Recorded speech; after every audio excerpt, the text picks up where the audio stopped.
السلام علیکم جی حکم. السلام علیکم. حسن اللہ یاری صاحب بات کر رہے ہیں؟ جی جی کہاں سے فون کر رہے ہیں بھائی؟ جی کیسے مزاج ہیں آپ؟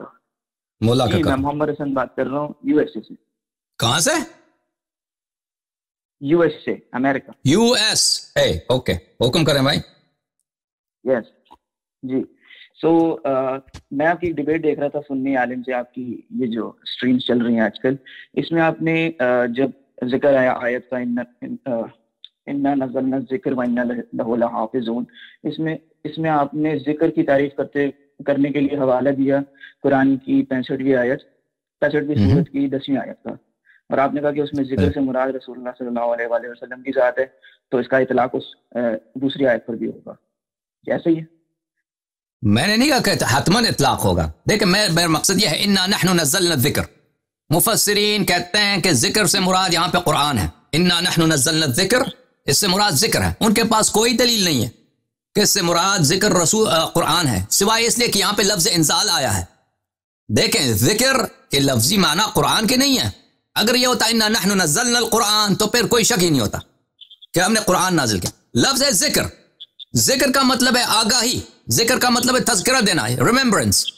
اب یہ اس سے مراد کیا چیز ہے؟ کوئی شخص ہے، قرآن ہے، یہ ایک دلیل مانگتا ہے صرف اس لیے کہ یہاں پہ انزال کا ذکر ہے کہ ہم نے نازل کیا ہے.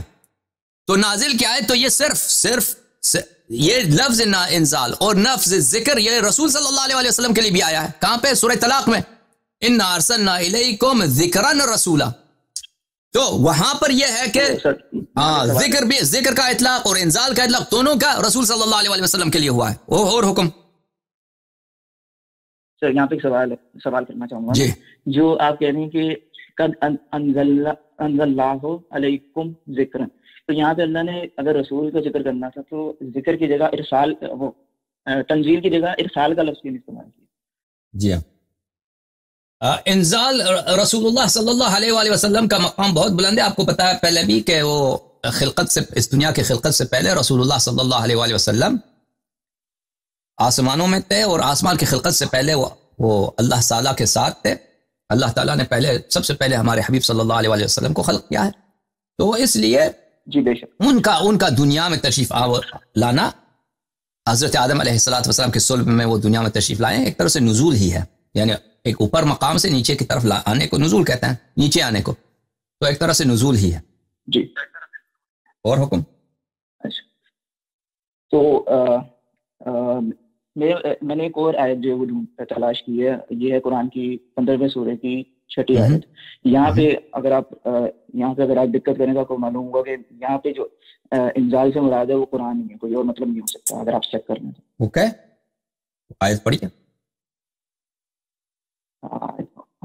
سوری مجھے عربی پڑھنے نہیں آتی.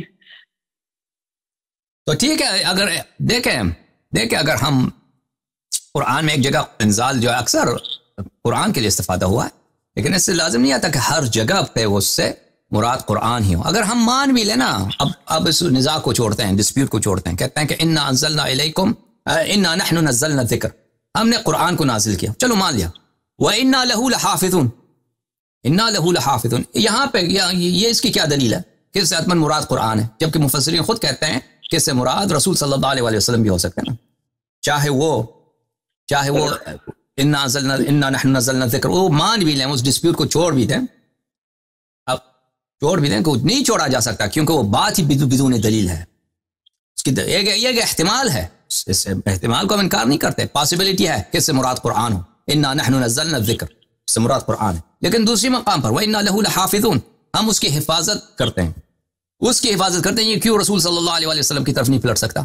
اس کی کیا دلیل ہے؟ کوئی دلیل نہیں، اس کی کوئی دلیل نہیں. ٹھیک ہے نا؟ ٹھیک ہے. تو اس کا مطلب یعنی کہ ڈاؤٹ ہے یہاں پہ دونوں یعنی یہ جو لوگ کہتے ہیں نا، دیکھیں بات یہ ہے کہ مسلمان جو ہے نا، مسلمان قرآن کے متعلق جو عام طور پہ ادعا کرتے ہیں کہ اجماع ہے ہماری کہ قرآن پہ کوئی نقصان نہیں، یہ کوئی ایسی اجماع نہیں، یہ جھوٹ ہے. یہ سب لوگوں کو دھوکہ دینے والے اور اپنے آپ کو دھوکہ دینے والی بات. کوئی ایسی اجماع نہیں ہے. مگر یہ آپ کہتے ہیں کہ عائشہ مسلمان نہیں تھا، ابو بکر مسلمان نہیں تھا، عمر مسلمان نہیں تھا، تو یہ مسلمان نہیں ہے، تو پھر ہمارا اجماع ہے. ٹھیک ہے، یہ کہتے نہیں ہیں. یہ تو کہتے ہیں سب سے اچھے مسلمان وہی تھے، تو پھر کوئی ایسا اجماع نہیں ہے. پھر حدیث لے کے آئیں، حدیث بھی ایک بھی نہیں ہے. حدیث ایک بھی نہیں ہے، سمجھ میں آئی نا کہ قرآن میں ایسی کوئی نقصان نہیں۔ اس کے مقابلے میں احادیث کئی ایک ہیں، بخاری مسلم الا ماشاء اللہ کہ قرآن میں نقصان واقع ہے، ٹھیک ہے نا۔ اچھا اب قرآن میں کوئی دلیل ایسا ملے، سب سے جو اہم دلیل ہے وہی ہے انا نحن نزلنا الذکر وانا لہ لحافظون۔ یہ آیت جو ہے اس کی معنی یہ صرف یہی نہیں ہے، ہم نہیں کہتے یہ معنی نہیں ہو سکتا، یہ ہو سکتا ہے یہ معنی ہو، لیکن اس معنی میں یہ ایک پاسبلٹی ہے، ہو سکتا ہے یہ معنی یہی ہو سکتا ہے ہمارا کچھ اور ہو، لہذا اس معنی میں صریح نہیں ہے، لہذا یہ دلیل ہونے کے لیے یہ اہلیت نہیں رکھتا، آپ کی مراد کو ثابت نہیں کر سکتا، ٹھیک ہے نا۔ نتیجہ کیا ہوا؟ نتیجہ یہ ہوا جماعت عمریہ کے پاس کوئی دلیل نہیں ہے کہ قرآن ناقص نہیں ہے، بلکہ اس کے بالعکس دلائل کئی سارے ہیں کہ ان کے مذہب میں قرآن ناقص ہے۔ اب اس کو جو ہے وہ چھپاتے ہیں لوگوں سے، ان کے پاس جواب کوئی نہیں ہے صرف نعرہ بازی کے علاوہ کہ دیکھو کلپ بنا دو کہ اللہ یاری کہتا قرآن ناقص ہے، اللہ یاری کہتا قرآن ناقص ہے۔ بھائی تم پوری بات تو نقل کرو، پھر ہم پہ ہمارے خلاف کلپ بناؤ اور حکم کرو بھائی۔ جی تو سر تو ہمارے حدیث میں عدم نقص قرآن کے لیے کوئی دلیل ہے؟ نہیں، ہمارے پاس شیعہ مذہب میں تو ہم نے جو ہمارے جو بین الدفتین جو قرآن ہے اس کے متعلق تو میں نے کوئی دلیل نہیں دیکھی ہے کہ اس میں عدم نقصان پہ کوئی دلیل ہو۔ علماء کا ادعا ہے، علماء سے مانگ لیجئے تو جو علماء کہتے ہیں۔ جی علماء کا شیخ اپنا نام بول دیں۔ علماء کہتے ہیں، علماء یہ باتیں کہتے ہیں، علماء شیخ کہ اجماع ہے، یہ ہے وہ ہے، ان سے دلیل مانگ لیجئے آپ جو لوگ کہتے ہیں۔ مجھے تو کوئی سے دلیل نہیں ملا۔ ٹھیک ہے، بہت شکریہ، خدا آپ کو عزت دے، خدا آپ کو عزت دے۔ دیکھیں عزیزو، اصل جو ہے یہ اسلام جو ہمیں پہنچا ہے ہر لحاظ سے ناقص اسلام پہنچا، ٹھیک ہے نا، ہر لحاظ سے ناقص۔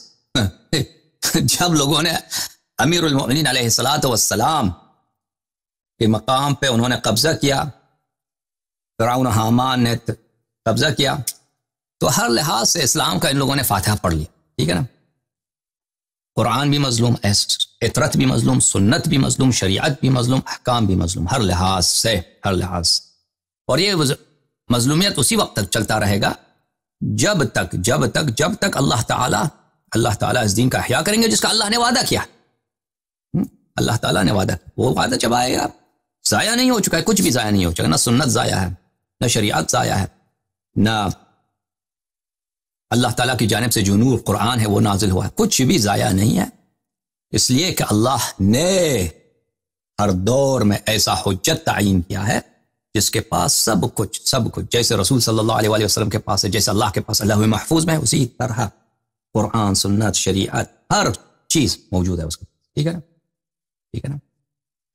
لیکن جو کچھ ہمیں پہنچا ہے وہ ہماری زندگی کے لیے کافی ہے، لیکن بہت ساری چیزیں ہیں جو ہمیں نہیں پہنچی۔